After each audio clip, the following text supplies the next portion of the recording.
ላለፉት 24 ሰዓታት ውስጥ ሩሲያ በዩክሬን ላይ ታይቶ የማይታወቅ እጅግ ከባድ የሚሳኤልና የድሮን ጥቃት ሰንዝራለች። በዚህም ምክንያት የዩክሬን ዋና ከተማ ኪየቭን ጨምሮ በርካታ ከተሞች በጨለማ ተውጠዋል። ሰላም ጤና ይስጥልኝ የጎ ኒውስ ቤተሰቦች፣ ዛሬ ዓለም ትኩረቷን ወደ ምስራቅ አውሮፓ አድርጋለች። ጥቃቱ ያነጣጠረው በወታደራዊ ካምፖች ላይ ብቻ አይደለም፣ ይልቁንም የዩክሬን የኃይል ማመንጫዎችና የኤሌክትሪክ መስመሮች ሙሉ በሙሉ እንዲወድሙ ታቅዶ የተፈጸመ ነው። ፕሬዚደንት ቮሎዲሚር ዜሌንስኪ ይህ የሩሲያ የሽብር ተግባር ነው ሲሉ ቢገልጹም፣ የሞስኮ መሪ ቭላዲሚር ፑቲን ግን ለተሰነዘረብን ጥቃት ተመጣጣኝ ምላሽ ነው የሚል አቋም ይዘዋል። ሩሲያ ለምን አሁን ይህንን ከባድ ጥቃት መረጠች? የዩክሬን ከተሞች ያለ ኤሌክትሪክ ምን ያህል ሊቆዩ ይችላሉ? እና ከሁሉም በላይ ደግሞ የኔቶ አባል አገራት ይህንን ጥቃት ተከትሎ ወደ ጦርነቱ በቀጥታ ይገባሉ ወይ? የሚሉትን አንገብጋቢ ጥያቄዎች በጥልቀት እንመለከታለን። እስከ መጨረሻው አብራችሁን ቆዩ። ቪዲዮውን ላይክ በማድረግም ለሌሎች እንዲደርስ አግዙን። የዘንድሮው ጥቃት ከዚህ ቀደሙ የሚለየው በታቀደበት ስልት ነው። ሩሲያ ከ100 በላይ ሚሳኤሎችንና በደርዘን የሚቆጠሩ የኢራን ሰራሽ ሻሂድ ድሮኖችን ተጠቅማለች። የዩክሬን የኃይል ሚኒስቴር እንዳስታወቀው ከግማሽ በላይ የሚሆነው የአገሪቱ የኤሌክትሪክ አቅርቦት ተቋርጧል። ተመልከቱ፣ ኤሌክትሪክ መጥፋት ማለት መብራት መጥፋት ብቻ አይደለም።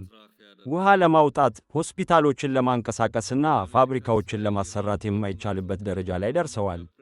በኪየቭና በካርኪቭ የሚገኙ ነዋሪዎች ወደ መሬት በታች ባቡር ጣቢያዎች፣ ባንከርዝ በመሸሸግ ላይ ናቸው።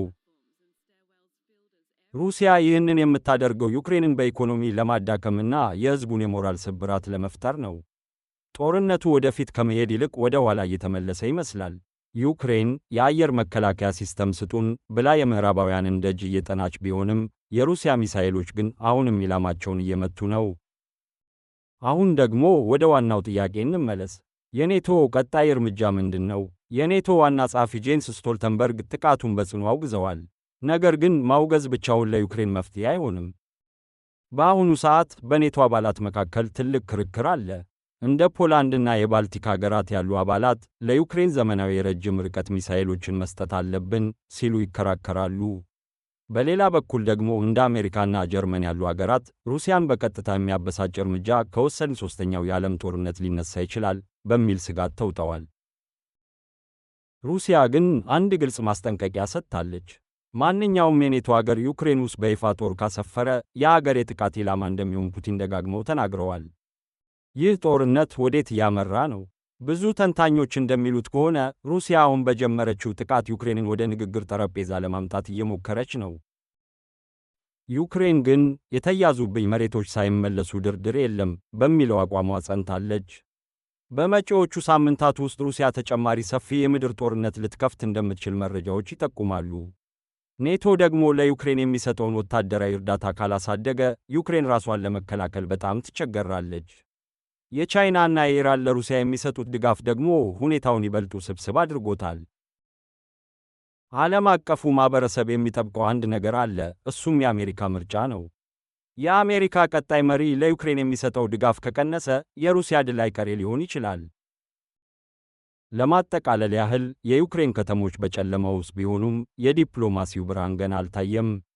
ሩሲያ ጥቃቷን እያበረታች ነው፣ ኔቶ ደግሞ በውሳኔ መዘግየት ውስጥ ነው። ይህ ፍጥጫ የአውሮፓን ካርታ ብቻ ሳይሆን የዓለምን የኃይል ሚዛን የሚቀይር ክስተት ነው። እናንተስ ምን ታስባላችሁ? ኔቶ ወደ ጦርነቱ በቀጥታ መግባት አለበት ወይስ ዩክሬን ከሩሲያ ጋር ለሰላም መደራደር አለባት? አስተያየታችሁን ኮሜንት ላይ አስፍሩልን። እንደዚህ ያሉ ሰፊና ጥልቀት ያላቸውን ዓለም አቀፍ መረጃዎች ለማግኘት ጎ ኒውስን ሰብስክራይብ ማድረግ እንዳትረሱ። ቪዲዮውን ለጓደኞቻችሁ ሼር አድርጉት። ስለተከታተላችሁን እናመሰግናለን። በሌላ ቪዲዮ እስከምንገናኝ ሰላም ሁኑ።